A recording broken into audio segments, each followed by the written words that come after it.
നമസ്കാരം, ഞാൻ ബൈജു നായർ. നമ്മുടെ സംസാരം എന്ന ചാനലിലേക്ക് സ്വാഗതം. ഇന്ന് എൻ്റെ കൂടെയുള്ളത് ആനന്ദ് സി ചന്ദ്രനാണ്. 10 വർഷമാണ് ആനന്ദ് സിനിമയിൽ ഇതുവരെ നമ്മൾ കണക്കെടുത്താൽ കാണുന്ന ഒരു കാലയളവ്. ഇതിനുള്ളിൽ 10 സിനിമകളാണ് എൻ്റെ അറിവിൽ ആനന്ദ് ചെയ്തിരിക്കുന്നത്, അതായത് സിനിമോട്ടോഗ്രാഫർ എന്നുള്ള നിലയിൽ. പക്ഷേ 10ഉം എണ്ണം പറഞ്ഞ സിനിമകളാണെന്നുള്ളതാണ് ആനന്ദിൻ്റെ പ്രത്യേകത.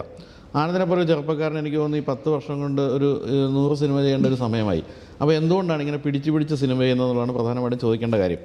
ആനന്ദിനെ പരിചയം, അതായത് പേര് കേട്ട് പരിചയമില്ലെങ്കിൽ സിനിമയുടെ പേരുകൾ പറഞ്ഞാൽ നിങ്ങൾ എന്താ പറയുക, യൂട്യൂബേഴ്സിൻ്റെ ഭാഷയിൽ പറഞ്ഞാൽ നിങ്ങൾ ഞെട്ടും. അതായത് അല്ലേ, പ്രധാനമായിട്ടും പ്രേമം, നേരം, അതുപോലെ ഹെലൻ, പിന്നെ പൂക്കാലം എനിക്ക് വളരെ ഇഷ്ടപ്പെട്ടൊരു സിനിമയാണ്. പിന്നെ ഭീഷ്മപർവമുണ്ട്, പിന്നെ ഏറ്റവും പുതിയ ബൊഗൈൻവില്ല, ഇതിനിടയ്ക്ക് ക്രിസ്റ്റി, കൂടാതെ തമിഴിൽ ഒരു അവിയൽ എന്ന് പറയുന്ന ഷോർട്ട് ഫിലിമുകളുടെ ഒരു ആന്തോളജി, പിന്നെ അതെല്ലാം വിട്ടുപോയ ഞാൻ ആനന്ദം, പിന്നെ ഒന്നുകൂടെ ഉണ്ട് നമ്മൾ ഗോൾഡ്, അല്ലേ, ഏകദേശം തോന്നുന്നു. അതിൽ ഈ ആനന്ദം എന്നൊക്കെ പറയുന്ന ഏറ്റവും എന്താ പറയുക, ഏറ്റവും ആധുനികമായ കുട്ടികൾക്ക് ഏറ്റവും ഇഷ്ടപ്പെടുന്ന, പുതിയ തലമുറയ്ക്ക് ഏറ്റവും ഇഷ്ടപ്പെടുന്ന സിനിമകളിലൊന്നായിരുന്നു. അപ്പോൾ പല കാര്യങ്ങളും ചോദിച്ച് മനസ്സിലാക്കണം. ഞങ്ങളുടെ ലൈറ്റപ്പും ഒക്കെ ശരിയല്ലേ, ഓക്കെ അല്ലേ, ക്യാമറയൊക്കെ അല്ലേ, അല്ല ഇവരൊക്കെ ഇരിക്കുമ്പോൾ അതൊക്കെ ചോദിക്കണമല്ലോ അല്ലേ. അല്ല, എനിക്കങ്ങനെ അനുഭവമുണ്ട്. ഞാൻ ക്യാമറമാൻ വേണുചേട്ടനെ ഇൻ്റർവ്യൂ ചെയ്യാൻ പോയിട്ട് അദ്ദേഹത്തിൻ്റെ വീട്ടിൽ വെച്ച് ഞാൻ എൻ്റെ അടുത്ത് പറഞ്ഞു, നമുക്ക് ഇവിടെ നമുക്ക് ഷൂട്ട് ചെയ്യാമെന്ന് പറഞ്ഞു. ഞാൻ വേണുചേട്ടൻ ഇവിടെ ലൈറ്റ് ഒരു സോഴ്സിലേ ഉള്ളൂ. എടാ ഞാൻ കുറേ സിനിമ നീ എന്നെ വിശ്വസിക്കുക എന്ന് പറഞ്ഞാണ് നമ്മൾ ഷൂട്ട് ചെയ്യാൻ തുടങ്ങിയത്. അപ്പം ഞങ്ങൾ തമ്മിൽ വേറൊരു ബന്ധം കൂടിയുണ്ട്. ഞങ്ങൾ തമ്മിലല്ല, ശരിക്കും പറഞ്ഞാൽ ആനന്ദിൻ്റെ അച്ഛൻ ചന്ദ്രേട്ടൻ എൻ്റെ അടുത്ത സുഹൃത്തായിരുന്നു, മാതൃഭൂമിയിൽ എൻ്റെ സീനിയറായിരുന്നു. അപ്പം ഞാൻ മാതൃഭൂമിയിൽ നിന്ന് വിട്ട് എൻ്റെ മാഗസിൻ ടോപ്പ് ഗിയർ എന്ന് പറയുന്ന മാഗസിൻ തുടങ്ങിയ സമയത്ത് ആദ്യമായിട്ട് ഒരു വർഷത്തെ വരിസംഖ്യ എടുത്തതിൽ ഒരാൾ ചന്ദ്രേട്ടനായിരുന്നു. 5-ാം തീയതിയാണ് നമ്മുടെ മാഗസിൻ എപ്പോഴും പബ്ലിഷ് ചെയ്യുന്നത്. എനിക്ക് തോന്നുന്നത് വായിച്ചതിലൊരാൾ അതാണ് എന്നിട്ട് ഞാൻ പറഞ്ഞു തന്നത്. അപ്പോൾ എൻ്റെ അടുത്തൊരു 5-ാം തീയതി കഴിഞ്ഞ് 6-ാം തീയതി എന്നെ വിളിക്കും, എടാ അവൻ ചോദിക്കുന്നത് എവിടെ നിൻ്റെ മാഗസിൻ കിട്ടില്ലല്ലോ എന്ന് പറയുമായിരുന്നു. അപ്പോൾ അത് വായിച്ചുകൊണ്ടിരുന്ന മനുഷ്യനാണ് ഇപ്പോൾ നമ്മുടെ മുന്നിൽ ഇങ്ങനെ ഒരു വലിയ സിനിമോട്ടോഗ്രാഫറായിട്ട് ഇരിക്കുന്നത്. അതിൽ വലിയ സന്തോഷമുണ്ട്. തന്നെയല്ല, ചന്ദ്രേട്ടൻ്റെ ഏറ്റവും അടുത്ത സുഹൃത്തുക്കൾ ഒരാളായിരുന്നു. അപ്പോൾ ചന്ദ്രേട്ടൻ്റെ മോൻ്റെ വളർച്ച ഞാനിങ്ങനെ വളരെ സന്തോഷത്തോടെ കണ്ടുകൊണ്ടിരിക്കുകയായിരുന്നു. അപ്പം ഈ പറഞ്ഞ പോലെ നമുക്ക് കുറച്ച് കഥകളിലേക്ക് കിടക്കാം അല്ലേ. ഈ പ്രേമം എന്ന് പറയുന്ന സിനിമ കണ്ടപ്പോൾ ഞാൻ ആദ്യം ഇത് കണ്ട സമയത്ത് എനിക്ക് തോന്നിയിട്ടുണ്ട്, ഇത് വളരെ അമച്വറിഷ് ആയിട്ടുള്ള ഒരു ക്യാമറ രീതിയാണല്ലോ എന്നുള്ളത്. അതായത് ഹാൻഡ് ഹെൽഡ് ആണെന്ന് തോന്നുന്നു അധികവും. പിന്നെ ഇടയ്ക്ക് ഫ്രെയിമൊക്കെ ഇതിന് മുറിഞ്ഞ ഫ്രെയിമുകളും അങ്ങനെയൊക്കെയാണ് തോന്നിയിരുന്നത്. അതങ്ങനെ നമ്മൾ മനഃപൂർവ്വം ചെയ്തതാണോ? എന്തായിരുന്നു അതിൻ്റെ ഒരു രീതി? ഭയങ്കരമായിട്ട് ഇത് പ്രീ ഡിസൈൻഡ് ആയിട്ട് ചിന്തിച്ച് ആലോചിച്ചതല്ല. പക്ഷെ ഒരു തോട്ട് അതിനകത്ത് വളരെ ഭയങ്കര നാച്ചുറലായിട്ട് ഫീൽ ചെയ്യണം. കാരണം അപ്പോഴത്തേക്ക് ഈ മീഡിയം എല്ലാവരുടെ അടുത്തേക്കും വന്നല്ലോ. അപ്പം എല്ലാവരും മീഡിയത്തിനെ അപ്രോച്ച് ചെയ്യുന്ന രീതിയിൽ ഒരു സിനിമേനെ അപ്രോച്ച് ചെയ്താൽ എന്താണ്, അപ്പം അങ്ങനത്തെ ഒരു അപ്രോച്ച് അതിന് മുന്നേ അധികം അങ്ങനെ കണ്ടിട്ടില്ല. അപ്പം അങ്ങനെ, പക്ഷെ അതിന് മുന്നേ ചെയ്ത നേരം നമ്മൾ സാധാരണ ട്രൈപോഡൊക്കെ വെച്ച് വൃത്തിയായിട്ട് മാക്സിമം അങ്ങനെ ഷൂട്ട് ചെയ്യാനായിട്ട് ശ്രമിച്ചു. നാച്ചുറലാണ് അതിൻ്റെ ഒരു സ്റ്റൈലെങ്കിലും പോലും അങ്ങനത്തെ ഒരു സോണിലാണ് അപ്രോച്ച് ചെയ്തത്. പ്രേമത്തിലേക്ക് വന്നപ്പോൾ അത് ബ്രേക്ക് ചെയ്തിട്ട്, അങ്ങനത്തെ ഒരു ക്ലാസിക് സാധനം ബ്രേക്ക് ചെയ്തിട്ട് വളരെ നാച്ചുറലായിട്ട് ഒരു ബേസിക്കലി അതിനകത്ത് ഈ ആർട്ടിസ്റ്റുകൾക്ക് പൊസിഷൻ കൊടുക്കുക, അവിടെ നിന്ന് ഇവിടെ വന്ന് നിൽക്കുക, നിന്നിട്ട് സംസാരിക്കുക, ഇവിടെ നിന്ന് ഇത്രയും ഡയലോഗ് തീർക്കുക, അപ്പോഴത്തേക്കും ക്യാമറ മൂവ് ചെയ്യും. അപ്പം അതുവരെ ഉള്ളൊരു സ്വഭാവം വെച്ചിട്ട് ഈ ക്യാമറയ്ക്ക് വേണ്ടി കാര്യങ്ങൾ കമ്പോസ് ചെയ്യുക എന്ന് പറയുന്ന ഒരു സ്വഭാവം സിനിമയ്ക്ക് ഭയങ്കരമായിട്ടുണ്ട്. അപ്പോൾ ഡിജിറ്റൽ വന്നപ്പോൾ അതിങ്ങനെ മാറി വരുന്നൊരു ഇതുണ്ടായിരുന്നു. അപ്പോൾ അതിനെ മാക്സിമം എക്സ്പ്ലോയിറ്റ് ചെയ്തു. ശരിയാ, ഒരു 5 പേരെ സംസാരിക്കുകയാണ്, 5 പേര് ഇങ്ങനെ വളഞ്ഞു നിന്നിട്ട് സംസാരിക്കുന്ന രീതിയൊക്കെ പലപ്പോഴും കമ്പോസ് ചെയ്ത് വരുമ്പോൾ ലൈറ്റിന് വേണ്ടിയിട്ടും ഈ പറഞ്ഞ പോലെ ക്യാമറയുടെ മൂവ്മെന്റിന്റെ കംഫർട്ടബിൾ. അപ്പോൾ അതിന്റെ ടൈമിംഗ് എന്നൊക്കെ പറഞ്ഞാൽ ഇതിന്റെ അകത്ത് അതൊന്നും ഉണ്ടായിരുന്നു. നമുക്ക് എല്ലാവർക്കും സീൻ അറിയാം. അൽഫോൻസേട്ടനെ ആക്ഷൻ വിളിക്കും, അവർ പെർഫോം ചെയ്ത് എവിടെയെങ്കിലും പോകും, ഞാൻ പുറകെ പോകും. മറ്റേ ഞങ്ങളുടെ അന്നത്തെ ഫിലോസഫി എന്ന് പറഞ്ഞു കഴിഞ്ഞാൽ നടി കുളത്തിൽ ചാടുവാണല്ലോ, അപ്പൊ ക്യാമറ കൂടെ ചാടട്ടെ എന്ന് പറയുന്നത് ആക്ച്വലി അതിന്റെ ആക്ച്വലി അത് ഈ പറഞ്ഞ പോലെ ശ്രീ സാറിന്റെ ഞങ്ങൾ സീരിയസ് ആയിട്ട് എടുത്തു. അതാണ് അതിന്റെ ഒരു ഡിസൈൻ. ബിക്കോസ് ആ സമയത്ത് ആക്ച്വലി ഡിജിറ്റൽ അത് അനുവദിക്കുകയായിരുന്നു. പണ്ട് ആക്ച്വലി ഇപ്പൊ ലിറ്ററലി നമുക്ക് ആ ഒരു ഐഫോൺ വെച്ചിട്ട് നടി കുളത്തിൽ ചാടുവാണെങ്കിൽ കൂടെ ചാടാൻ പറ്റും. പക്ഷെ പണ്ട് അന്ന് സാർ ഇത് പറയുമ്പോൾ അത് പോസിബിൾ അല്ല. അങ്ങനെയായിരുന്നു. അപ്പോൾ ഈ യാതൊരു തരത്തിലുള്ള സിനിമ ബാക്ക്ഗ്രൗണ്ട് ഇല്ലാത്തൊരു വീട്ടിൽ നിന്നാണ് വരുന്നത് അല്ലേ. ചന്ദ്രേട്ടനൊക്കെ സിനിമ കാണുന്നുണ്ടായിരുന്നിരിക്കുന്നല്ലാതെ യാതൊരു ബാക്ക്ഗ്രൗണ്ടും ഇല്ല. അപ്പം ഏതൊരു ഘട്ടത്തിലാണ് സിനിമയാണ് ഇനി എൻ്റെ ജീവിതം എന്ന് തീരുമാനിച്ചത്? അത് ആക്ച്വലി ഈ പറഞ്ഞ ഒരു 10th ഒക്കെ ആയപ്പോഴത്തേക്കും ഇങ്ങനെ ഒരു സിനിമയിൽ എന്തെങ്കിലും ചെയ്യണം എന്നുള്ളൊരു ഐഡിയ ഉണ്ടായിരുന്നു. തിയേറ്റർ ഇങ്ങനെ പെർസ്യൂ ചെയ്യുന്നുണ്ടായിരുന്നു. അത് കഴിഞ്ഞ് 12th കഴിഞ്ഞപ്പോഴത്തേക്കും ഫിലിം പഠിക്കണം, ഫിലിം സ്കൂളിൽ ചേരണം. അപ്പോഴത്തേക്കും കറക്റ്റായിട്ടൊരു വിസ്കോമിനാണ് ചേർന്നത്. പക്ഷെ ഞങ്ങളുടെ കോളേജ് ഒരു ഫിലിം ഇൻസ്റ്റിറ്റ്യൂട്ട് തുടങ്ങുകയും അതിൻ്റെ ഫസ്റ്റ് ബാച്ചിൽ കയറുകയും ചെയ്യും. പിന്നെ ആ സൈമൾട്ടേനിയസ്ലി അൽഫോൻസേട്ടനായിട്ടുള്ള ഒരു ഞങ്ങൾ അയലോക്കമായിരുന്നു. അപ്പം ഞങ്ങളിങ്ങനെ ഫിലിംസ് കാണുകയും വൈകുന്നേരം കാണുമ്പോൾ ഡിസ്കസ് ചെയ്യുകയും ഒക്കെ ഒരു അങ്ങനെ ഒരു പരിപാടിയും കൂടി ഉണ്ടായിരുന്നു. അപ്പം പക്ഷേ ഈ പറഞ്ഞ പോലെ അച്ഛനും അമ്മയൊക്കെ ഉദ്യോഗസ്ഥരായിരുന്നു, കുടുംബത്തിൽ നിന്ന് അങ്ങനെ സിനിമ എന്ന് പറഞ്ഞു പോയപ്പോൾ എന്തായിരുന്നു വീട്ടിലെ ഒരു അച്ഛൻ അങ്ങനെ അത്ര എന്തെങ്കിലുമൊക്കെ പഠിച്ചിട്ട് ഇതിൻ്റെ പുറകെ പോകുന്ന പറയുന്ന ഒരു ബേസിക് പരിപാടി ഉണ്ടായിരുന്നു. പക്ഷേ ഈ 12th കഴിഞ്ഞിട്ട് ഇത് എടുക്കുവാണെന്ന് പറഞ്ഞപ്പോൾ വന്ന പിന്നെ നീ അങ്ങനെ ചെയ്യുമെന്ന് പറയുന്ന ഒരു പരിപാടി ഉണ്ടായിരുന്നു. അപ്പം എനിക്കിങ്ങനെ ഈ പറഞ്ഞ പോലെ ഒരു 11th ഒക്കെ ആയപ്പോഴത്തേക്ക് ഒരു DSLR എനിക്ക് വാങ്ങിച്ചു തന്നു. അതാണ് ആക്ച്വലി എനിക്ക് തോന്നുന്നു ഒരു സ്ട്രോങ് ആയിട്ട് ഇതിനെ ഒരു അപ്രോച്ച്. കാരണം ഒരു ഇൻവെസ്റ്റ്മെന്റ് നമ്മുടെ പേരിൽ വന്നിരിക്കണം. അപ്പൊ എന്തെങ്കിലും പ്രൂവ് ചെയ്ത് കാണിച്ചു കൊടുക്കണം. അപ്പോൾ ഫോട്ടോ എടുക്കാൻ, കാരണം നമ്മൾ ബഹളുണ്ടാക്കി ഒരു വലിയ ക്യാമറ വാങ്ങിപ്പിക്കുന്നു. അപ്പം ഇതാണ് എന്നിട്ട് എന്ത് ഫോട്ടോ എടുക്കുന്നു എന്ന് പറയുന്നത് അതൊരു ബാധ്യതയായി. പിന്നെ അത് തുടങ്ങിക്കഴിഞ്ഞപ്പോൾ പിന്നെ അത് കൂടുതൽ എന്തെങ്കിലും ആരെങ്കിലും നല്ലതാണെന്ന് പറഞ്ഞാൽ പിന്നെ അത് ബാധ്യതയായി. അങ്ങനെ അതിന്റെ പുറകെ പോയതാണ് ആക്ച്വലി. ശരിക്കും അമലിന്റെ കാര്യത്തിൽ അമൽ ഞങ്ങൾ മദ്രാസിൽ പഠിക്കുന്ന സമയത്ത് അമലും ഫോട്ടോഗ്രാഫിയിലായിരുന്നു തുടക്കം. അമൽ എപ്പോഴും നമ്മുടെ ഇവിടുത്തെ ഈ യൂത്ത് ഫെസ്റ്റിവലിലൊക്കെ ഫോട്ടോഗ്രാഫിക്ക് ഫസ്റ്റ് വാങ്ങിക്കുക. അപ്പോൾ നമ്മളൊക്കെ വിചാരിച്ച അമൽ ഏതെങ്കിലും വലിയ ഫോട്ടോഗ്രാഫർ അല്ലെങ്കിൽ കല്യാണ ഫോട്ടോഗ്രാഫർ ഒക്കെ ആകുമെന്നായിരുന്നു. അപ്പം അങ്ങനെ അവിടെ പോയി പഠിച്ചു തുടങ്ങിയിട്ട് ആ കോഴ്സ് കഴിഞ്ഞതിന് ശേഷം പിന്നെ എങ്ങനെയായിരുന്നു? എത്ര കാലം ആ സമയത്ത് ഒത്തിരി ഷോർട്ട് ഫിലിംസ് ചെയ്യായിരുന്നു ചെന്നൈയിൽ. അപ്പം അൽഫോൻസാൻ്റെ വർക്ക്സിലും ഷോർട്ട് ഫിലിം. അപ്പോൾ അൽഫോൻസാനൊക്കെ ഒത്തിരി ഷോർട്ട് ഫിലിംസ് ചെയ്യുന്ന ടൈം പിന്നെ ഒരുപാട് സർക്കിളിൽ അങ്ങനെ ഷോർട്ട് ഫിലിംസ് ചെയ്യായിരുന്നു. നമ്മളൊരു എലി എന്ന് പറയുന്ന ഒരു ഷോർട്ട് ഫിലിം അതിന് തൊട്ട് മുന്നേ നമ്മൾ ചെയ്തിരുന്നു. അൽഫോൻസാൻ്റെ ഡയറക്റ്റ് ചെയ്ത് ഞാൻ ഷൂട്ട് ചെയ്ത് വിനീത് ശ്രീനിവാസൻ പ്രൊഡ്യൂസ് ചെയ്തു, നിവിൻ പോളി അഭിനയിച്ചു. അങ്ങനെ അത് ചെയ്ത് നിൽക്കുന്ന സമയത്താണ് അൽഫോൻസാൻ്റെ പടവും ഏകദേശം ഓണായത്. അപ്പോഴത്തേക്കും ഞാൻ കോഴ്സും കഴിഞ്ഞു. അപ്പോൾ വളരെ ഇൻഡിപെൻഡൻ്റ് ആയിട്ടുള്ളൊരു ഭയങ്കര ചെറിയ ബഡ്ജറ്റിൽ എടുത്ത ഒരു പടമാണ്. അപ്പം പറഞ്ഞു നീ തന്നെ ഷൂട്ട് ചെയ്താൽ മതി. സിനിമ ചെയ്തിട്ടുണ്ടോ അതിന് മുമ്പ്? സിനിമയിൽ ആരെങ്കിലും അസോസിയേറ്റ് ഒന്നും ഇല്ല, ഒന്നും ചെയ്തിട്ടില്ല. ശരി, നമ്മൾ കോഴ്സ് പഠിച്ച ധൈര്യമായിരുന്നു. അത്രയൊക്കെ മതിയോ ഒരാൾക്ക് ഒരു സിനിമ ചെയ്യാൻ? ടു ബി ഫ്രാങ്ക് ഡിജിറ്റൽ മീഡിയത്തിന് അത്ര ആക്ച്വലി മതി. കാരണം നമ്മൾ എടുക്കുന്നത് റെക്കോർഡ് ബട്ടൺ ഞെക്കി കഴിഞ്ഞാൽ നമുക്ക് കാണാമല്ലോ ഇതിനകത്ത് എന്താ സംഭവിക്കുന്നത്. അപ്പോൾ അതുകൊണ്ട് തന്നെ ഇപ്പം അതിനകത്ത് അങ്ങനെ ഒരു വലിയൊരു കൺഫ്യൂഷൻ വേറെ ഒന്നും വരാനില്ല. പണ്ടത്തെ ഏറ്റവും വലിയ സ്കെയർ ഇതാണല്ലോ, ഇത് എക്സ്പോസ്ഡ് ആയിട്ടുണ്ടോ എന്നുള്ളൊരു scare on whole money on stake on cinematographer ആണല്ലോ. ഇപ്പം അതില്ല. ഇതിപ്പോൾ എല്ലാവർക്കും അത് കണ്ട് ഇതിന് ഫോക്കസ് ഇല്ല എന്നുള്ളത് വേണമെങ്കിൽ അപ്പുറത്തേക്ക് നിന്ന് ചേട്ടൻ വിളിച്ചു പറയും. ഞങ്ങളിപ്പോൾ ഈ കഴിഞ്ഞ ദിവസം ഒരു വീട്ടിൽ ഷൂട്ട് ചെയ്തുകൊണ്ടിരിക്കുക. അപ്പോൾ അവിടുത്തെ ഹൗസ് ഓണർ എൻ്റെ സൈഡിൽ ഇങ്ങനെ നിൽക്കുവാണ് 2-3 ഷോട്ടായിട്ട്. അപ്പോൾ ഒരു ഷോട്ട് ഫോക്കസ് പോയി, 2 ഷോട്ട് ഫോക്കസ് പോയി. അപ്പോൾ ഞാനിങ്ങനെ ടോക്ക് ബാക്കിലാണ് അത് കമ്മ്യൂണിക്കേറ്റ് ചെയ്യണം. ഞാനിങ്ങനെ അവനെ ചീത്ത പറഞ്ഞുകൊണ്ടിരിക്കുക. അപ്പോഴത്തേക്കും ഞാൻ ഇങ്ങനെ 3ാമത്തെ ഷോട്ട് ഇങ്ങനെ ദൈവമേ കിട്ടണേ എന്ന് പറഞ്ഞ് കിട്ടിയപ്പോഴത്തേക്കും സൈഡിൽ നിന്ന് ഇപ്പോഴാണ് ശരിയാ.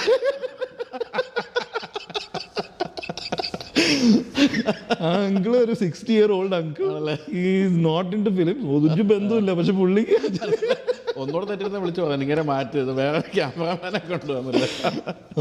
പക്ഷെ എങ്കിലും സിനിമയുടെ ഒരു പ്രോസസ് ഇല്ലേ, അത് പെട്ടെന്ന് പഠിച്ചെടുക്കാൻ പറ്റുമായിരുന്നു. അതായത് മൊത്തത്തിൽ ഒരു അടുക്കും ചിട്ടയും അതിൻ്റെ ഒരു പോകുന്ന രീതികളും. അതാണ് ആക്ച്വലി ഒരു നമുക്കൊരു പ്രോപ്പർ ഒരു മെൻറ്റർ ഉണ്ടെന്നുണ്ടെങ്കിൽ ആ ഒരു ലേണിംഗ് കേർവ് ചിലപ്പോൾ ഫാസ്റ്റ് ആയിരിക്കും. അത് ഭയങ്കര ഇപ്പം മേ ബി ഇപ്പം ഈ പറഞ്ഞ പോലെ പഠിച്ചിട്ട് അങ്ങനൊരു ലേണിംഗ് കേർവിൻ്റെ ഒരു സ്ലോനെസ് കാരണമായിരിക്കും എൻ്റെ നമ്പർ ഓഫ് ഫിലിംസ് കുറവെന്ന് എനിക്ക് ഇടയ്ക്ക് തോന്നിയിട്ടുണ്ട്. പക്ഷെ വൺസ് അവിടെ എത്തിക്കഴിഞ്ഞാൽ പിന്നെ നമുക്ക് പിന്നെ പ്രശ്നമില്ല. അതൊരു കോൺഷ്യസ്ലി അതൊരു എഫേർട്ട് ഇട്ട് അതിനെ ഒന്ന് പെർസ്യൂ ചെയ്താൽ മതി. പക്ഷേ അഗെയിൻ അതൊരു ഭയങ്കര ബെനിഫിറ്റാണ് if you are working with ആരുടെയും കൂടെ. അൽഫോൺസിന്റെ കൂടെ നിങ്ങൾ ആദ്യമായിട്ട് നിങ്ങൾ രണ്ടുപേരും ഈ രംഗത്ത് പുതിയ ആൾക്കാരായിരുന്നുകൊണ്ട് ആ ഒരു പ്രശ്നം നിങ്ങൾക്ക് തന്നെ തോന്നിയോ, സ്വയം തോന്നിയിരുന്നോ? ഇല്ല, അങ്ങനെ അൽഫോൻസേട്ടൻ അവിടെ ഇവിടെയൊക്കെ 1-2 ദിവസം സെറ്റിലൊക്കെ പോയി പിന്നെയും വലിയ സെറ്റൊക്കെ കണ്ടിട്ടുണ്ട്. അൽഫോൻസേട്ടൻ പറയും ഞാൻ അസിസ്റ്റ് ചെയ്തിട്ടൊക്കെ പഠിക്കാനുള്ളതൊക്കെ പഠിച്ചിടാ, അതിനിപ്പോൾ ഒന്നും പ്രത്യേകിച്ച് ഒന്നുമില്ല, ഞാനൊന്ന് അസിസ്റ്റ് ചെയ്തിട്ട് വരാം, നീ ഒന്ന് പൂച്ചയായിരുന്നു. അപ്പം നേരം എന്ന് പറയുന്ന ആദ്യത്തെ സിനിമ വന്നു കഴിഞ്ഞപ്പോഴത്തേക്ക് ഏറ്റവും വലിയ അപ്രീസിയേഷൻ കിട്ടിയ എവിടെ നിന്നായിരുന്നു ഒരു ഫിലിമോട്ടോഗ്രാഫർ എന്നുള്ള നിലയ്ക്ക്? അയ്യോ അങ്ങനെയൊക്കെ അല്ല, അങ്ങനെ ശ്രദ്ധിക്കപ്പെട്ടിരുന്നോ? അങ്ങനെ ഉണ്ടായിരുന്നു. അതിനകത്ത് കുറേ കാര്യങ്ങൾ അങ്ങനെ അതിൻ്റെ പല സ്റ്റൈലുകളും സോണുകളും ഒക്കെ ആയിട്ട് പല ഡിസ്കഷൻ ഉണ്ടായിരുന്നു. അപ്പം പക്ഷേ അതിങ്ങനെ ഒരു സ്റ്റാർട്ട് ടു ഇറ്റ് ആയിട്ട് നമുക്കറിയാം അവിടെ എത്തിയിട്ടില്ല, ഒന്നും ആയിട്ടില്ല. അപ്പോൾ അടുത്ത പടം തകർക്കണം എന്നുള്ളത് അത് തന്നെയാണ് ഇപ്പോഴും ചെയ്തുകൊണ്ടിരിക്കുന്നത്. അതിനുശേഷം പ്രേമം എത്ര കാലത്തിനുള്ളിൽ വന്നിരുന്നു? പ്രേമം 2015 റിലീസാണ്. അപ്പം നേരം 2013 റിലീസ് 2 വർഷം. അപ്പോൾ ആ 2 വർഷം പിന്നെ മറ്റെന്തെങ്കിലും ചെയ്തിരുന്നോ? ഇല്ല, അത് ഈ പറഞ്ഞ പോലെ നേരെ നമ്മൾ ഒരു സാറ്റിസ്ഫാക്ടറി ലെവലിൽ പ്രശ്നമുള്ള മനുഷ്യനാണ്. അപ്പം അതിപ്പോൾ എനിവേർ ലാസ്റ്റ് സിനിമയിൽ നിന്ന് ഉള്ള പ്രശ്നം എന്ന് വെച്ച് കഴിഞ്ഞാൽ അതും സാറ്റിസ്ഫൈഡ് അല്ല, അടുത്തതിൽ ശരിയാക്കാം എന്ന് പറയുന്ന. അപ്പോൾ ആ ഒരു പ്രോസസ്സിലേക്ക് എത്താനായിട്ടാണ് ആക്ച്വലി ആ 2 ഇയേഴ്സ്. ഈവൻ അൽഫോൻസേട്ടനും അതുണ്ട്. അപ്പം അൽഫോൻസേട്ടൻ ഓൾസോ ടേക്സ് ടൈം. നമ്മൾ അതിൻ്റെ ഇടയിൽ 1-2 പരിപാടികളൊക്കെ ചെയ്യാനായിട്ട് ശ്രമിച്ചു. ഷട്ടർ എന്നൊക്കെ പറഞ്ഞിട്ട് റീമേക്ക് ചെയ്യാനായിട്ട് ഹിന്ദിയിൽ. അപ്പോൾ അതൊക്കെ അതിൻ്റെയൊക്കെ ഒരു ലാഗും കൊണ്ടും അത് അങ്ങനെ വൈകിയത്. ഒരു പ്രേമത്തിൻ്റെ ആദ്യത്തെ ഷോട്ട് എവിടെയായിരുന്നു? ആലുവ തന്നെയായിരുന്നു. ആലുവയിൽ അവരുടെ ഒരു വീട്ടിൽ ഒരു കോളേജിൽ പോകുന്നതിന് മുന്നേ ഉള്ള സീക്വൻസ്. അത് ഈ പറഞ്ഞ പോലെ ശരിക്കും പറഞ്ഞാൽ ഇപ്പോൾ അതിൻ്റെ സ്ക്രിപ്റ്റ് വായിച്ച് നോക്കുകയാണെങ്കിൽ ഒരു പക്ഷേ നമുക്കിത് എവിടെ ചെന്ന് എത്തുമെന്നൊരു സംശയം തോന്നാവുന്ന സ്ക്രിപ്റ്റ് ആയിരിക്കും അല്ലേ? ഒരു മൊത്തത്തിലൊരു ബഹളവും സാധനങ്ങളൊക്കെ. അത് വായിച്ചപ്പോൾ എന്തായിരുന്നു? അതൊരു ഹിറ്റ് ഫിലിം ആകുമെന്നുള്ളൊരു ഫീല് തോന്നിയിരുന്നോ? അത് നമുക്ക് അടുത്തൊരു പരീക്ഷണമാകാന്നുള്ള മട്ടായിരുന്നോ? ആ സമയത്തും ഇപ്പോഴും ഒക്കെ ഈ പറഞ്ഞ പോലെ ഒരു റിസൾട്ടിനേക്കാളും കൂടുതലൊരു പ്രോസസ്സിൻ്റെ ഭാഗമാവാം. അതിൻ്റെ ഒരു മാഡ്നെസ്സിൽ പങ്കെടുക്കുക എന്ന് പറയുന്നതാണ് ആക്ച്വലി ഒരു പരിപാടി. എങ്കിൽ പോലും ഈ പറഞ്ഞ പോലെ ഒരു റെസ്പോൺസിബിൾ ഫിലിം മേക്കർ എന്നുള്ള രീതിയിൽ നമ്മൾ അതിനെക്കുറിച്ച് ആലോചിച്ചിട്ടുണ്ടോ എന്ന് വെച്ച് കഴിഞ്ഞാൽ ആലോചിച്ചിട്ടുണ്ട്. അപ്പോൾ ആഗ്രഹം ഉണ്ടായിരുന്നു അങ്ങനെ ഒരു വലിയൊരു പരിപാടി ആയിരിക്കണം എന്നൊക്കെ. പക്ഷേ ഇപ്പോൾ സ്ക്രിപ്റ്റിനേക്കാളും കൂടുതൽ അതിൻ്റെ ഒരു ഐഡിയ ഒക്കെ പറയുമ്പോൾ ആക്ച്വലി പലപ്പോഴും വളരെ ബേസിക് ആയിട്ടുള്ള ഐഡിയ. അപ്പം നമ്മൾ അൽഫോൻസേട്ടൻ എന്ന് പറയുന്ന ഒരു മേക്കറിൽ വിശ്വാസമുണ്ട്. പിന്നെ ഓൾ ഡിസൈൻ ഓഫ് ഇറ്റ് നമുക്ക് പുതിയതായിട്ട് ചെയ്യാം.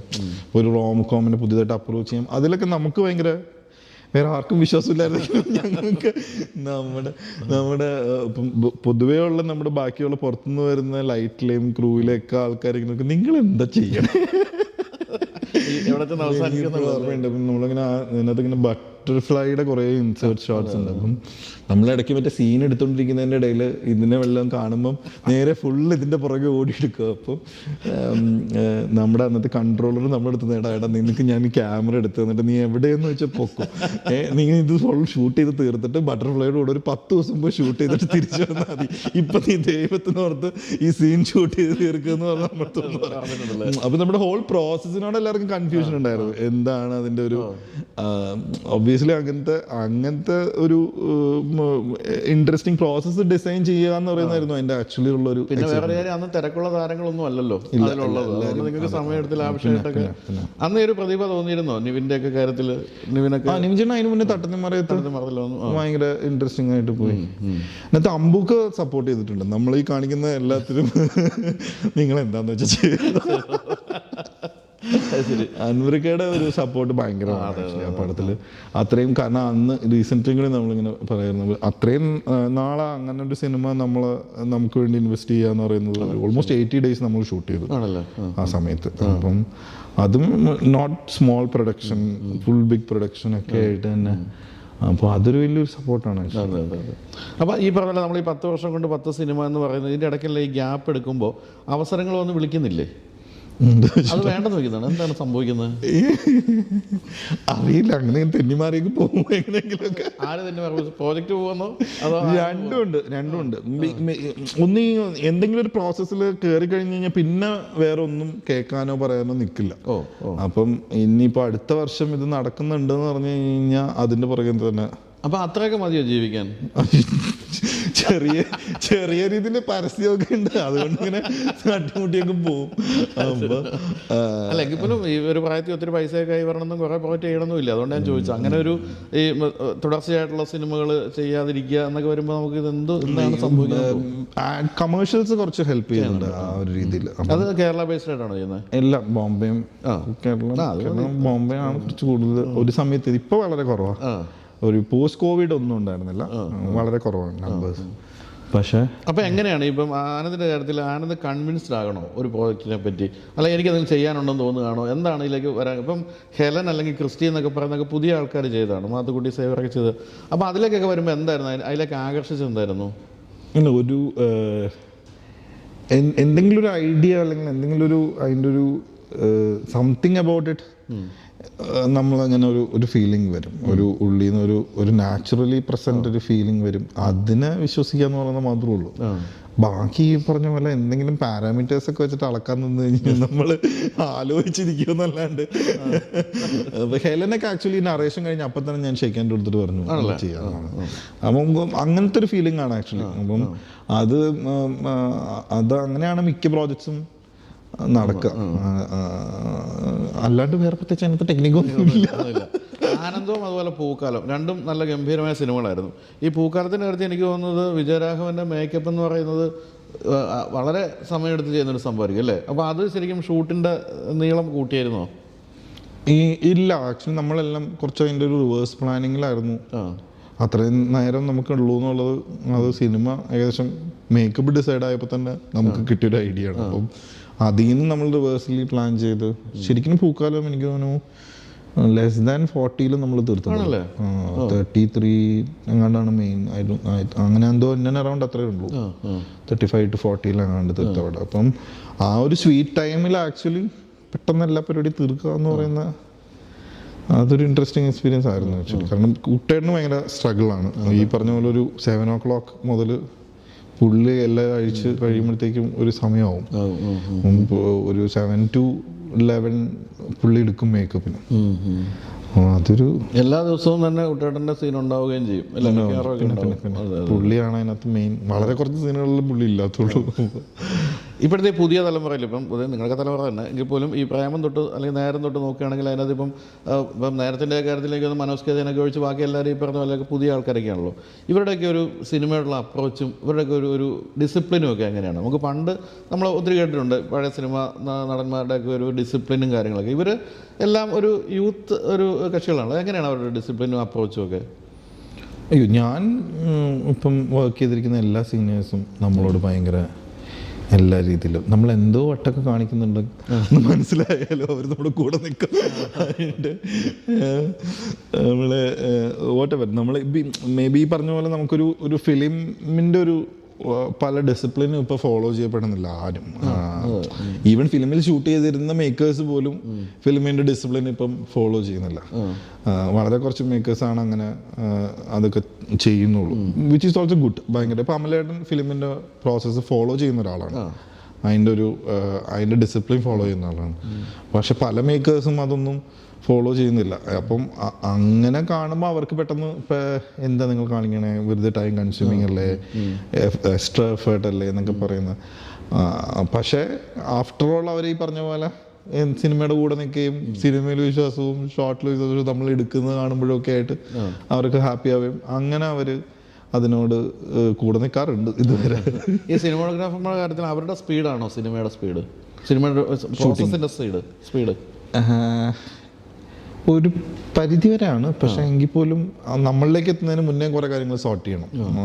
അതപ്പം അതാണ് ആക്ച്വലി കുറച്ചും കൂടിയും എനിക്ക് തോന്നുന്നു അത് ഫാസ്റ്ററായി കഴിഞ്ഞാൽ ഇതും എളുപ്പം നടക്കും. അതിനെ ആക്ച്വലി മിനിമൈസ് ചെയ്യാൻ പറ്റിക്കഴിഞ്ഞ് കഴിഞ്ഞാൽ അതിനകത്തുള്ള ലാഗുകൾ മിനിമൈസ് ചെയ്ത് കഴിഞ്ഞാൽ ഇതും ഭയങ്കര ഈസി ആകുമെന്ന് എനിക്ക് തോന്നുന്നു. അപ്പോൾ ഇതുവരെ പ്രവർത്തിച്ച കൂടെ വർക്ക് ചെയ്ത എല്ലാ സംവിധായകരും വേണ്ട ഫ്രീഡം തന്നിട്ടുണ്ടോ ഒരു ആസ് എ ക്യാമറാമാൻ? ഉണ്ട്. അങ്ങനെ അല്ലാത്തവരുടെ അടുത്ത് ചെന്ന് കഴിഞ്ഞാൽ വലിയ ബുദ്ധിമുട്ട് തോന്നുകയും ചെയ്യും ഇനിയിപ്പോൾ ഇത്രയും സ്വാതന്ത്ര്യം അനുഭവിച്ചതിന് ശേഷം അല്ലേ? അങ്ങനെ എനിക്ക് തോന്നുന്നു അതൊക്കെ ആയിരിക്കും ഇത് തെരഞ്ഞെടുപ്പ് വൈകാൻ കാരണം. ഓരോ സിനിമയുടെ കാര്യത്തിൽ ഫ്രീഡം തന്നിട്ടുണ്ട്. ഫ്രീഡം എല്ലാവരും ആക്ച്വലി ആ സ്പേസ് എല്ലാവരും തന്നിട്ടുണ്ട്. എനിക്ക് തോന്നുന്നു അങ്ങനെയുള്ളവരടുത്താണ് അതെല്ലാം. നമ്മളൊരു സാധനത്തിന് എസ് പറയുമ്പോൾ മിക്കവാറും അതെല്ലാം കൂടിയും വരുമായിരിക്കും തന്നെ. അങ്ങനെ പ്രത്യേകിച്ച് നമുക്കൊന്നും ജഡ്ജ് ചെയ്യാനും പറ്റില്ലല്ലോ. പുതിയൊരാളൊക്കെ ആണെങ്കിൽ നമുക്ക് എന്ത് സംഭവിക്കുമെന്ന്. പിന്നെ അത് തന്നെയോട് ഓപ്പൺ ആണ് ആക്ച്വലി. ഇപ്പം നമ്മൾ പരസ്യമൊക്കെ വർക്ക് ചെയ്യുമ്പം ഒരു പരിചയമില്ലാത്ത ഇപ്പം ഇന്ന് കണ്ടവരെ ഇന്ന് എവിടെന്നെങ്കിലും നമ്മൾ ഫ്ലൈ ഡൗൺ ചെയ്ത് ബോംബെയിൽ ഇറങ്ങി അവിടെ ചെന്ന് മീറ്റ് ചെയ്ത് നാളെ നമ്മൾ അവരോട് ഷൂട്ട് ചെയ്യും. അപ്പം അതിനോടൊന്നും അങ്ങനെ വലിയ പ്രശ്നമൊന്നുമില്ല. പക്ഷേ ബേസിക്കലി എനിക്ക് തോന്നുന്നു ഈ ഒരു പ്രോസസ്സിലേക്ക് കയറുമ്പം ഈ പറഞ്ഞ പോലെ എല്ലാവരും ഒരു സ്പേസ് ഷെയർ ചെയ്യുകയും അതിൻ്റെ ഒരു ബാലൻസിലും ഇക്വിലിബ്രിയത്തിലും കാര്യങ്ങൾ നടന്നാലേ ഒരു സിനിമ വരെയൊക്കെ നടക്കുള്ളൂ എന്ന് പറയുന്നതാണ് actually. Vigaland Green Heights is indeed a game-changing luxury apartment in Kochi. Biophilic, ultra sporty, ultra luxury and really tall, 28 floors.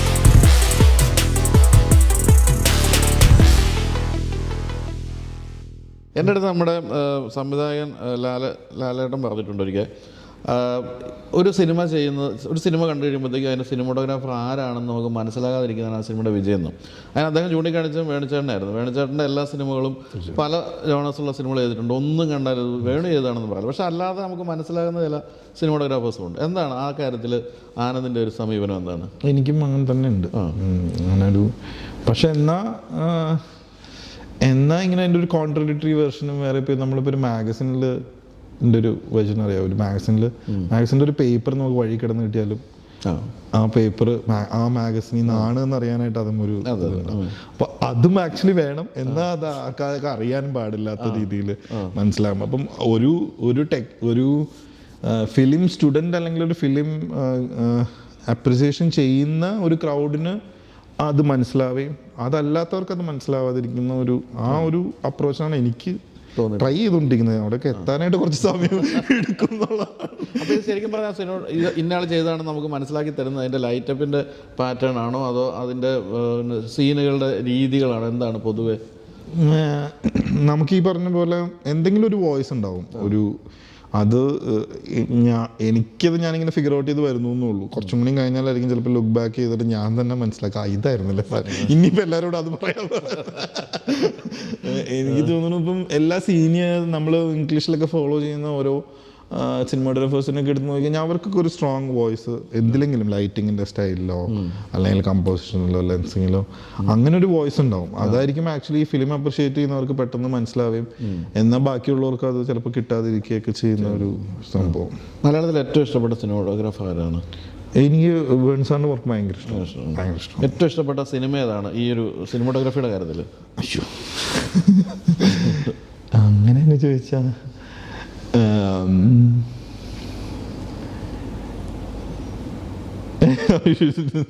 Recently ഞാൻ ഈ അടുത്ത് എനിക്ക് ഷൈജുക്കയുടെ എല്ലാ വർക്കുകളും എനിക്ക് ഭയങ്കര ഇഷ്ടമാണ്. അപ്പം ഈവൻ അമലേട്ടൻ ആസ് എ സിനിമാറ്റോഗ്രാഫർ ഭയങ്കര ഫേവറേറ്റ്. എന്നെ ഭയങ്കരമായിട്ട് റീസെൻ്റ്ലി സിനിമാറ്റോഗ്രാഫി വൈസ് ഞാൻ റീസെൻ്റ്ലി പറഞ്ഞു എനിക്ക് ചുരുളി എന്ന് പറയുന്ന സിനിമയുടെ സിനിമാറ്റോഗ്രാഫി ഭയങ്കരമായിട്ട് ഇഷ്ടമായി. നീലകണ്ഠൻ. അതെ, മത്സ്യം ചെയ്ത ഭയങ്കരമായിട്ട്. ഇന്ത്യയിൽ നോക്കിയാൽ ആരെയാണ്? ഇന്ത്യയിൽ എല്ലാ സിനിമകളും കാണാറുണ്ട്, വിവിധ ഭാഷകളൊക്കെ കാണുമല്ലോ. ഏറ്റവും ഇഷ്ടപ്പെട്ട ഒരു സിനിമാറ്റോഗ്രാഫർ? എനിക്ക് വലിയ പരിചയമൊന്നുമില്ല എല്ലാവരും, അതുകൊണ്ട് പേര് കേട്ടാൽ എനിക്ക് ചില മനസ്സിലായില്ലായിരിക്കാം. അല്ല, of course starts from Santosh sir, PC Sriram, Anil Mehta, Mohanan, ഇവരൊക്കെയാണ് നമ്മൾ വളർന്നു വരുന്ന സമയത്ത് ഇങ്ങനെ കുറച്ച് ബാക്കിൽ നിന്നാണെങ്കിലും ഒക്കെ കണ്ടുപരിചയമുള്ള. ആക്ച്വലി സന്തോഷ് സാറിൻ്റെ വർക്കൊക്കെ കണ്ടിട്ട് നമ്മളിങ്ങനെ ദിൽസയൊക്കെയാണ് എല്ലാവരും ആ ഒരു ടൈമിൽ സാർ എക്സ്പെരിമെൻ്റ് ചെയ്തിരിക്കുന്ന പല സാധനങ്ങളും ആക്ച്വലി ഇപ്പം റീസെൻ്റ്ലി നമ്മൾ ദളപതി തിയേറ്ററിൽ പോയി കണ്ടു. അപ്പം ഭയങ്കര സന്തോഷം ഫാനാണ് ആക്ച്വലി. അപ്പോൾ ഇന്ത്യയിൽ നോക്കിയാലും കേരളത്തിൽ നോക്കിയാലും മലയാളി തന്നെയാണ് ഇഷ്ടപ്പെട്ട സിനിമാറ്റോഗ്രാഫർ അല്ലേ? ഗ്ലോബലി നോക്കിയാലോ? നീ കോൺറാഡ് എൽ ഹോൾ എന്ന് പറയുന്നൊരു പുള്ളി അമേരിക്കനാണ്. ഹോളിവുഡ് ഫിലിംസ് ആണ് കൂടുതൽ ചെയ്തിരിക്കുന്നത്. ഒത്തിരി പടങ്ങളുണ്ട്.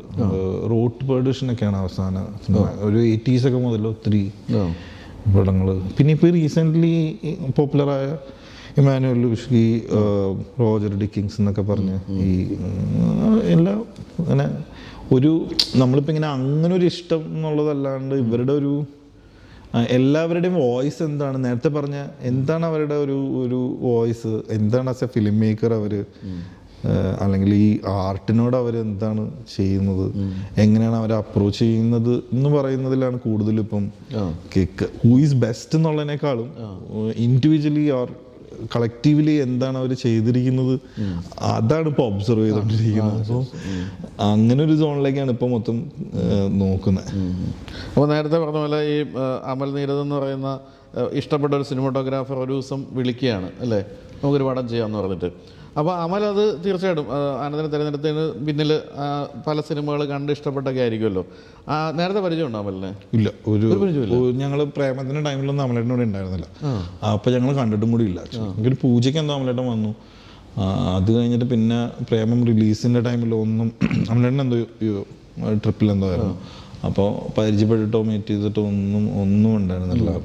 റാൻഡമിൽ ഇങ്ങനെ അവനായിട്ട് വിളിച്ചിട്ട് ഇങ്ങനെ കാണണം എന്ന് പറഞ്ഞു. അപ്പോൾ ഞാൻ ഇങ്ങനെ ഞങ്ങൾ ആക്ച്വലി ബിഗ് ബി ഒക്കെ ഫസ്റ്റ് ഡേ പോയി കണ്ട്. ബേസിക്കലി ബിഗ് ബി ഒക്കെ ശരിക്കും മലയാളത്തിൻ്റെ ഞാനിപ്പോൾ പറയുകയാണെങ്കിൽ അങ്ങനത്തെ ഒരു ലാംഗ്വേജ് സെറ്റ് ചെയ്തേയും ചേഞ്ച് ചെയ്തേക്കെ സ്റ്റാർട്ട് പോയിന്റ് ആണ് ആക്ച്വലി. വാട്ട് എവർ ഇപ്പോൾ റൈറ്റ് നൗ ഇപ്പം നമ്മുടെ ഒരു ഹോൾ ഓഫ് ഫിലിമിൻ്റെ ഡിസൈനിലേക്ക് എത്താനായിട്ട് മേജർ റീസൺ ഉള്ളൊരു ഇയോബിന്റെ പുസ്തകമൊക്കെ എന്താണ് അത് ചെയ്തു വെച്ചിരിക്കുന്നത് അല്ലേ? അപ്പൊ എന്താണ് ആദ്യം വിളിച്ചിട്ട് വന്നിട്ട് നമുക്കൊരു പടം ചെയ്യണം എന്നാണ് പറഞ്ഞത്? ഒരു ചെറിയ പടം പ്ലാൻ ചെയ്യുന്നുണ്ട്. ചെറിയ പടം അല്ല, ഇത് മച്ച് ബിഫോർ ആണ്. ഹെയർലൈനൊക്കെ കഴിഞ്ഞ സമയത്ത് ഒരു ചെറിയ പടം വരത്തനൊക്കെ പോലെ തന്നെ ഒരു ചെറിയ പടം ചെയ്യാനായിട്ട് പ്ലാൻ ഉണ്ട് എന്ന് പറഞ്ഞു. അങ്ങനെ അതിൻ്റെ പരിപാടികളൊക്കെ ഇങ്ങനെ ഏകദേശം തുടങ്ങി. സ്ക്രിപ്റ്റൊക്കെ വായിച്ചു. നമ്മളിങ്ങനെ ബേസിക് ലൊക്കേഷൻ ഡിസ്കഷൻസ് ഒക്കെ തുടങ്ങിയ സമയത്ത് വീണ്ടും ബിലാലിൻ്റെ ചർച്ച കയറി വന്നു. അപ്പം ബിലാൽ ഓണായി. പിന്നെ ബിലാലിൻ്റെ പ്രീ പ്രൊഡക്ഷൻ തുടങ്ങി. പക്ഷേ കോവിഡ് കാരണം ബിലാൽ മാറ്റിവെച്ചു. പിന്നെ അങ്ങനെ വീണ്ടും ഭീഷ്മപർവ്വത്തിലേക്ക് അറൈവ് ചെയ്തു. അപ്പോൾ ഈ അമൽ ഒരു സിനിമാറ്റോഗ്രാഫർ ആണെന്നുള്ളത് കൊണ്ട് തന്നെ ഒരു അസിസ്റ്റൻ്റായിട്ട് നിൽക്കേണ്ടി വരികയുള്ളൂ എന്നാണ് തോന്നിയത്, അതോ ആ പ്രോജക്റ്റ് അങ്ങ് ഏൽപ്പിക്കുമെന്ന് തന്നെയാണോ തോന്നിയത്? കാരണം എപ്പോഴും അദ്ദേഹത്തിൻ്റെ ഒരു മേൽനോട്ടം സിനിമാറ്റോഗ്രാഫിയിലും ഉണ്ടാകും എന്ന് തോന്നിയില്ലേ? അതിപ്പം ഞാൻ ഡയറക്റ്റ് ചെയ്താലും ഉണ്ടാവില്ല. പക്ഷെ ഒരു സിനിമാറ്റോഗ്രാഫറിന് നമുക്ക് സ്പേസ് കൊടുക്കാനായിട്ട് ഏറ്റവും നന്നായിട്ട് പറ്റിയ ഒരു സിനിമാറ്റോഗ്രാഫറിനാണ്. കാരണം ഒരു സിനിമാറ്റോഗ്രാഫറിന്റെ വേദന അപ്പോൾ അതെനിക്ക് ആക്ച്വലി അമലേട്ടൻ്റെ നിന്ന് കിട്ടിയിട്ടുണ്ട്. അപ്പം അമലേട്ടൻ as a director, cinematographer, producer, എന്താണ് ആക്ച്വലി ഒരു സിനിമാറ്റോഗ്രാഫർ പോകുന്നത് നന്നായിട്ട് അറിയാം. എനിക്ക് ആക്ച്വലി ഏറ്റവും എളുപ്പം അമലേട്ടനോട് വർക്ക് ചെയ്യാനായിട്ട്, ഏറ്റവും കംഫർട്ടബിൾ. നമ്മുടെ പ്രോസസ്സ് എത്ര ടെൻഷൻ പിടിച്ചതാണെങ്കിലും സ്ട്രെസ്ഫുൾ ആണെങ്കിലും പക്ഷെ ഭയങ്കര very comfortable to work with ആണ് actually. As a cinematographer director combination, he knows what he wants. നമുക്ക് ഭയങ്കര ഈസിയാണ്. നമ്മുടെ വിഷനെ സപ്പോർട്ട് ചെയ്താൽ മതി. നമുക്ക് സിനിമാറ്റോഗ്രാഫി കറക്റ്റായിട്ട് ചെയ്യാൻ പറ്റും. അത് മാത്രം കോൺസെൻട്രേറ്റ് ചെയ്താൽ മതി. പല സെറ്റിൽ പോകുമ്പോഴും നമ്മൾ വേറെ പല പരിപാടികളും ഈ പറഞ്ഞ പക്ഷേ ഫ്രെയിമുകളുടെ കാര്യത്തിൽ അമലിൻ്റെതായ അത് ആക്ച്വലി ഒരു ലേണിംഗ് പ്രോസസ്സുമാണ്. അപ്പം എന്നെ സംബന്ധിച്ചോളം എല്ലാം കൊണ്ടും നല്ല പ്രോസസ്സാണ് ആക്ച്വലി. ഇപ്പം അമലേട്ടൻ്റെ സിനിമാറ്റോഗ്രാഫി നോളജ് എനിക്ക് പാസ് ഓൺ ചെയ്യും. അപ്പം അതൊക്കെ എന്നെ സംബന്ധിച്ചോളം എനിക്ക് ഗുണമാണ്. അപ്പം അതുപോലെ തന്നെ ഈ പറഞ്ഞ കുട്ടികളുടെ കൂടെയുള്ള കളി കഴിഞ്ഞ് നേരെ രണ്ട് ഭീകരന്മാർ അമൽ നീരദും മമ്മൂക്കയും രണ്ടുപേരുടെ കൂടെ വരുമ്പോൾ എന്തായിരുന്നു ഒരു ഫീല്? ഇല്ല, രണ്ടുപേരും നമ്മൾ ഭയങ്കര ഭീഷ്മ അങ്ങനെ വേറെ ടെൻഷൻസ് ഒന്നും ഉണ്ടായിരുന്നില്ല. അത് കോവിഡിന്റെ സമയത്ത് ഷൂട്ട് ചെയ്യുന്നതിൻ്റെ ബുദ്ധിമുട്ടുകളല്ലാണ്ട് ഭയങ്കര ആക്ച്വലി സാറാണെങ്കിലും ഭയങ്കര അടിപൊളിയായിരുന്നു. നേരത്തെ പറഞ്ഞ പോലെ അതാണ് ഞാൻ പറഞ്ഞത്. എന്തൊക്കെയൊക്കെയോ കാണിക്കുന്നുണ്ട് പക്ഷേ തോന്നിയാലും സാറ് പക്ഷെ നമ്മളെ ഭയങ്കരമായിട്ട് സപ്പോർട്ട് ചെയ്ത് നമുക്ക് സാറിന് ഇങ്ങനെ മൈ ബാഡ് സോറി സാർ എന്ന് അങ്ങനെ പറഞ്ഞ് നമ്മൾ ഇഷ്ടം പോലെ ഷോട്ട് വാങ്ങിച്ചിട്ടുണ്ട്. പക്ഷെ സാർ അത് ഒന്നും പറയാണ്ട് നമുക്ക് അത് ചെയ്തു തരും. എല്ലാം നമ്മുടെ കൂടെ നിൽക്കുകയൊക്കെ ചെയ്താണ്. അടിപൊളിയായിരുന്നു ആക്ച്വലി ഭീഷ്മ. സാറിൻ്റെ കൂടെ വർക്ക് ചെയ്യാൻ പറ്റുന്നത് ഭയങ്കര ഈ പറഞ്ഞ പോലെ ഡിസിപ്ലിൻ്റെ ഒക്കെ ആക്ച്വലി ഏറ്റവും മാക്സിമം ആണ്. അതിനപ്പുറത്തേക്കൊന്നും ഒരു സെറ്റിലെ ഡിസിപ്ലിനോ അല്ലെങ്കിൽ ആർട്ടിസ്റ്റ് വൈസിലെ ഡിസിപ്ലിനോ വേറെ ഒന്നും പഠിപ്പിക്കാനോ ഒന്നുമില്ല. അതിനുശേഷം ബൊഗൈൻവില്ല വന്നു, പിന്നെ എൻ്റെ ഇടയ്ക്ക് ഗോൾഡ് വന്നു. ഇപ്പം ഞങ്ങളെല്ലാവരും കാത്തിരിക്കുന്ന ഒരു സംഭവം അൽഫോൺസ് പുത്രൻ്റെ പുതിയ സിനിമകളാണ്. പക്ഷെ ഇപ്പം അത്ര സജീവമല്ല നിൽക്കുകയാണ്. എന്താണ് അൽഫോൺസിന് എപ്പോഴാണ് തിരിച്ചു വരുന്നത്? അൽഫോൺസിന് ഇപ്പം കുറച്ച് ആക്ടിങ് പരിപാടികളൊക്കെ ചെയ്യുന്നുണ്ടോ? അപ്പം അതിൻ്റെയൊക്കെ കുറച്ച് തിരക്കിലിങ്ങനെ കൊണ്ടിരിക്കുന്നു. ഉടനെ ഉണ്ടാവും. പല കാര്യങ്ങളും ഇങ്ങനെ ബൗൺസ് ചെയ്യുന്നുണ്ട്, എഴുത്തിലേക്കൊക്കെ എത്തിക്കൊണ്ടിരിക്കുന്നു. അപ്പം ഇപ്പൊ ഒന്ന് രണ്ടിങ്ങനെ ആക്ടിങ് കമ്മിറ്റ്മെന്റ്സിൽ ഇങ്ങനെ നിൽക്കുന്നു. എല്ലാ സംവിധായകരും അഭിനയിക്കാണല്ലോ ഇപ്പം. അപ്പം ഇപ്പം നമ്മൾ കഴിഞ്ഞ ദിവസം ഞാൻ വിളിച്ചപ്പോൾ എൻ്റെ അടുത്ത് പറഞ്ഞ ഒരു തെലുങ്ക് സിനിമയുടെ പരിപാടികളിലേക്ക് നീങ്ങുന്നു എന്ന് പറഞ്ഞു. എന്താണ് അതിൻ്റെ പ്രോജക്റ്റിൻ്റെ?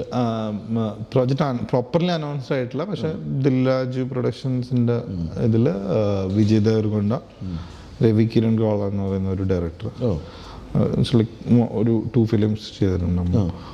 ഒരു പ്രോപ്പർ തെലുങ്കു എല്ലാം ഉണ്ട്, ഡാൻസ് പാട്ട് ഒക്കെ ഉണ്ട് അല്ലേ? അപ്പോൾ ഈ പണ്ട് എനിക്ക് ഞാൻ ഇതിലോ കേട്ടിരുന്നു 10 കിലോ ഒക്കെ വെയിറ്റുള്ള ഗിംബലും തൂക്കിയുള്ള ഓട്ടം നേരത്തിൻ്റെയും പ്രേമത്തിൻ്റെയും കാര്യത്തിൽ. പക്ഷേ അതിനുശേഷം ഇപ്പം ഭീഷ്മപർവ്വത്തിലൊക്കെ അല്ലേ പുതിയ ബോൾട്ട് എന്നൊക്കെ പറയുന്നത് അല്ലേ? എന്താണ് എൻ്റെ ബോൾട്ട് എന്നാണോ ബോൾഡ് എന്നാണോ? ബോൾട്ട്. ബോൾട്ട്. ബോൾട്ട് ആക്ച്വലി ഈ ഒരു റോബോട്ടിക് ആമാണ് പല ആക്സിസിൽ തിരിയുന്നത്. അതിനകത്ത് നമ്മൾ ക്യാമറ മൗണ്ട് ചെയ്യുന്നു, അതിന് പ്രോഗ്രാം ചെയ്യുന്നു, അതനുസരിച്ചിട്ട് മൂവ് ചെയ്യുന്നു എന്ന് പറയുന്നത്. അപ്പം നമുക്ക് വേണ്ട മൂവ്മെന്റ് എന്താണെന്നുള്ളത് ഇത് പ്രവർത്തിപ്പിക്കുന്ന ആൾക്ക് പറഞ്ഞു കൊടുത്താൽ മതി എന്നാണോ? മതി. അപ്പം എന്നിട്ട് പ്രോഗ്രാം ചെയ്ത് വെക്കുക. എന്താ അതുകൊണ്ടുള്ള ഗുണങ്ങൾ എന്തൊക്കെയാ? ഭയങ്കര ഫാസ്റ്ററാണ് ആക്ച്വലി. നമുക്കൊരിക്കലും ഇപ്പം ഈ താഴ്ത്തുന്ന ഈ മേളിലേക്ക് ഇങ്ങനെ അത്രയും സ്പീഡിൽ അങ്ങനെ ഒരു കമ്പോസ്ഡ് ആയിട്ടുള്ള ഒരു മൂവ്മെന്റ് ചിലപ്പോൾ അത്രയും ഫാസ്റ്റ് ആയിട്ട് മൂവ് ചെയ്യാൻ പറ്റില്ല. അപ്പോൾ ഇതൊരു ലെസ് ദൻ എ സെക്കൻഡ് ഇത് ഇവിടുന്ന് അവിടെ എത്തും. അപ്പോൾ അങ്ങനെയുള്ള സാധനം പിന്നെ അങ്ങനത്തെ അതൊക്കെയാണ് അതിൻ്റെ ഒരു മെയിൻ ഒരു ഡിപ്പെൻഡ് ചെയ്യുന്ന കാര്യങ്ങൾ. അപ്പോൾ ഈ സ്റ്റണ്ട് സീനുകൾക്കൊക്കെയാണ് കൂടുതൽ പ്രയോജനപ്പെടുത്തുക. സ്റ്റണ്ടിന് ഏറ്റവും കൂടുതൽ പ്രയോജനം പ്രോഡക്റ്റ് ഷോട്ട്സുകൾ, സൂപ്പർ സ്ലോ മോഷൻ പ്രോഡക്റ്റ് ഷോട്ട്സുകൾ. അപ്പം അതിനൊക്കെയാണ് ആക്ച്വലി ഇപ്പോൾ എന്തെങ്കിലും ഒരു ചായ ഒഴിക്കുന്നതിലൊക്കെ അങ്ങനെയൊക്കെയുള്ള അങ്ങനെയൊക്കെയുള്ള സാധനങ്ങളൊക്കെ ഫോളോ ചെയ്യാന്ന് പറഞ്ഞു കഴിഞ്ഞാൽ കുറച്ചൊരു, അപ്പോൾ ഇതൊക്കെ എല്ലാം റിഗ്ഡാണ്, എല്ലാം കുറച്ചൊരു ഫിസിക്സ് ഡിപ്പെൻഡൻ്റ് ആയിട്ട് ക്രാക്ക് ചെയ്യപ്പെടുവാണെന്നുണ്ടെങ്കിൽ എളുപ്പം. ആർട്ടിസ്റ്റിനെ വെച്ചിട്ട് അത് ചെയ്യാനായിട്ട് കുറച്ച് ബുദ്ധിമുട്ടുള്ളൂ. ടെല്ലിങ് സാർ ആക്ച്വലി അതിൻ്റെ ഒപ്പം ടൈമിംഗ് പിടിക്കുക എന്ന് പറയുന്നത് ഭയങ്കര ബുദ്ധിമുട്ടുള്ള കാര്യമാണ്. പക്ഷെ സാർ അത് വളരെ സിമ്പിളായിട്ട് ചെയ്തു. കാണുമ്പോൾ നമുക്ക് ബോൾട്ടിൻ്റെ കൂടെ ഫൈറ്റ് ചെയ്യുന്നു, എല്ലാവർക്കും ബോൾട്ടിൻ്റെ കൂടെ ഫൈറ്റ് ചെയ്യണം. പക്ഷെ ഭയങ്കര ബുദ്ധിമുട്ടാണ്. ഒരു ശരിക്കും ഒരു മാൻ വേഴ്സസ് മെഷീനാണ് ആക്ച്വലി. ഇത് വേറെ ഒന്നും ചെയ്യാൻ പറ്റില്ലല്ലോ.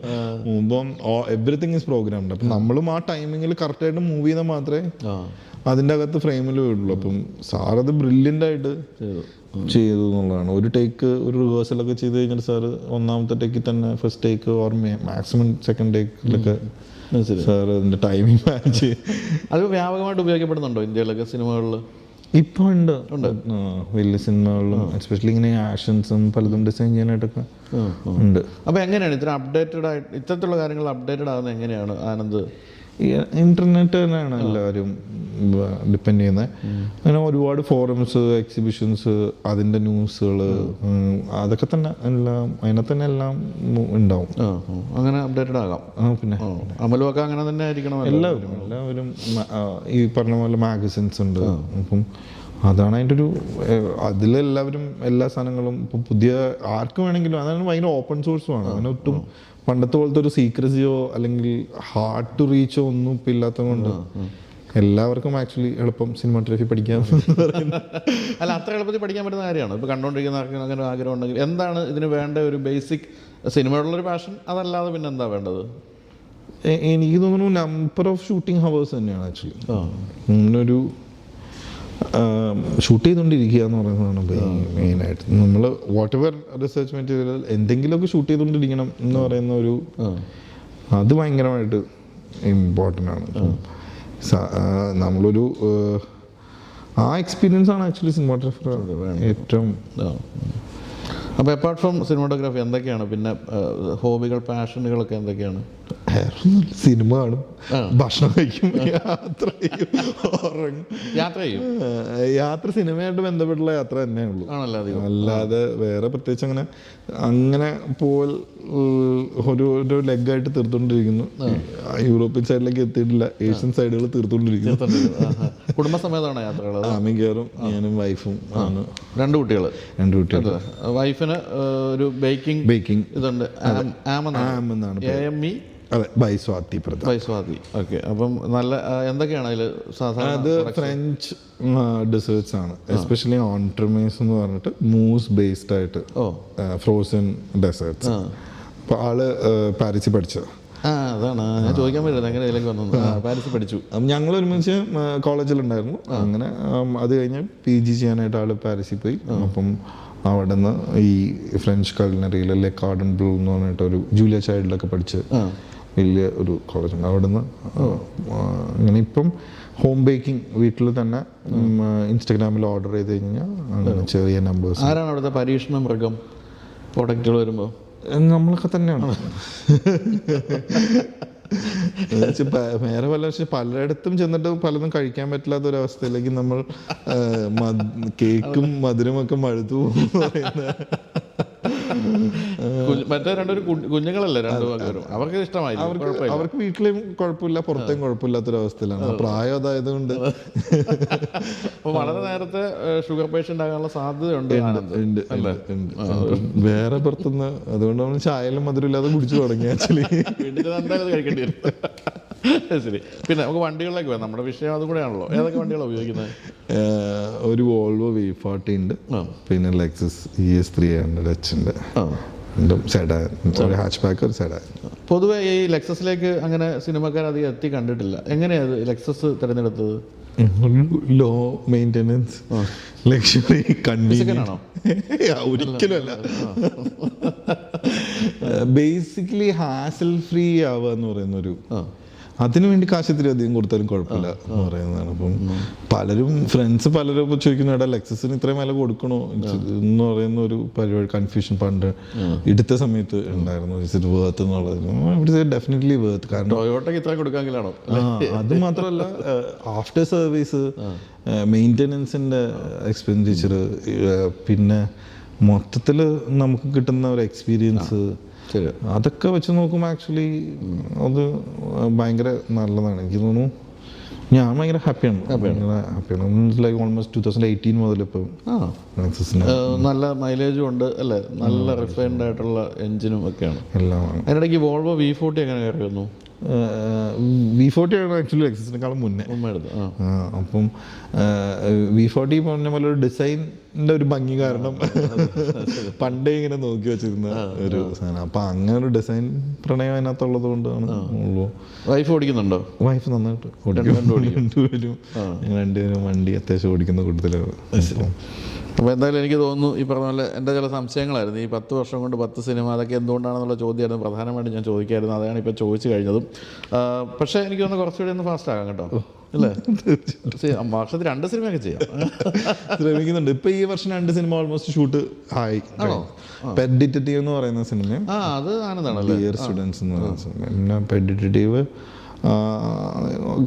രണ്ടും ഒരു 3-4 ഡേയ്സ് മാത്രമേ ഇനി ഷൂട്ട് ബാക്കിയുള്ളൂ. അത് ഷറഫുദ്ദീൻ്റെ അല്ലേ? ഷറഫുദ്ദീൻ പ്രൊഡക്ഷൻസ്. പ്രൊഡക്ഷൻ ഷറഫുമാണ്. അതെ. അപ്പം ഷറഫുദ്ദീനും അനുപമ പരമേശ്വരനും ഒത്തിരി പേരുണ്ട്, വിജയരാഘവൻ, വിനയ് ഫോർട്ട്, അങ്ങനെ വലിയൊരു കാസ്റ്റ് ഞങ്ങൾ ഉടനെ അനൗൺസ് ചെയ്തു. അടുത്തത് സ്കൂൾ ഡിയർ സ്റ്റുഡൻസ് എന്ന് പറയുന്ന വേറൊരു പടം, അത് നിവിൻ പോളി പ്രൊഡക്ഷൻസ്, നയൻതാര, നിവിൻ പോളി, അങ്ങനെ അതും 2-3 ഡേയ്സ് ഷൂട്ട് ബാക്കി. ഉടനെ അതും റിലീസ് ഉണ്ടാവും. രണ്ടും നയൻതാര ലെവലിലേക്കൊക്കെ പോയി. ഇനിയിപ്പോൾ കുഴപ്പമില്ല അല്ലേ, എല്ലാവരും അങ്ങനെ. അപ്പോൾ എന്തായാലും വളരെ സന്തോഷമുണ്ട്. പിന്നെ വണ്ടികളൊക്കെ ഉപയോഗിക്കുന്നതുകൊണ്ട് നമ്മളൊരു ചെറിയ ഗിഫ്റ്റ് തന്നിടാം. വണ്ടി കഴുകുകയൊക്കെ ചെയ്യുമെന്ന് അറിഞ്ഞുകൂടെ, അതായത് കൊണ്ട് കഴുകാൻ തുടക്കുകയൊക്കെ ചെയ്യാനുള്ള ഒരു സംഭവമാണ് തരാൻ പോകുന്നത്. അപ്പോൾ എന്തായാലും വളരെ സന്തോഷമുണ്ട് ആനന്ദ്. ഈ പറഞ്ഞ പോലെ പിന്നെ തീർച്ചയായിട്ടും നമ്മുടെ ഈ ചന്ദ്രേട്ടൻ്റെ ആത്മാവുള്ള സന്തോഷമായിട്ടിരിക്കുകയായിരിക്കും. കാരണം ഇങ്ങനെ ഒരു ലെവലിലേക്ക് മകനെത്തി. എൻ്റെ സംശയം അതായിരുന്നു. കാരണം ഇങ്ങനെ ഈ ഉദ്യോഗസ്ഥരായ അച്ഛനമ്മമാരൊക്കെ സിനിമയിലേക്ക് പോകുന്നു എന്ന് പറയുമ്പോൾ അവൻ പോയി, അല്ലെങ്കിൽ അവർ വിചാരിച്ച ലൈനിലേക്ക് പോകാത്തതിൻ്റെ വിഷമമൊക്കെ ഉണ്ടായിരുന്നിരിക്കാം ആദ്യ തുടക്കത്തിൽ. എന്നിട്ടും അത് അനുവദിച്ചു എന്നുള്ളതാണ് ആനന്ദിൻ്റെ ആ ഒരു ഈ ഒരു പ്രൊഫഷനിൽ എത്താനുള്ളൊരു കാരണം. അപ്പം തീർച്ചയായിട്ടും അവരോടാണ് നമുക്ക് നന്ദി പറയാനുള്ളതെന്ന് തോന്നുന്നു. അപ്പോൾ എന്നാൽ ചെറിയ ഗിഫ്റ്റ് തരാം, വലിയ സംഭവം അല്ല കേട്ടോ. അപ്പോൾ ഇത് കേരളത്തിലെ പ്രശസ്തമായ ഡീറ്റെയിലിംഗ് സെൻറ്റർ റോഷോ നൽകുന്ന ഒരു ഗിഫ്റ്റാണ്. Thank you. അപ്പോൾ ചോദിച്ചോട്ടെ, വണ്ടി കഴുകാറൊക്കെ ഉണ്ടോ സ്വയം? വണ്ടി സ്വയം കഴുകാറില്ല, പക്ഷെ കാർ വാഷിൽ കൊണ്ടുപോയി കൊടുത്ത് നല്ല രീതിയിൽ കഴുകുന്നത് ആസ്വദിക്കും. അവർ കഴുകുന്നത്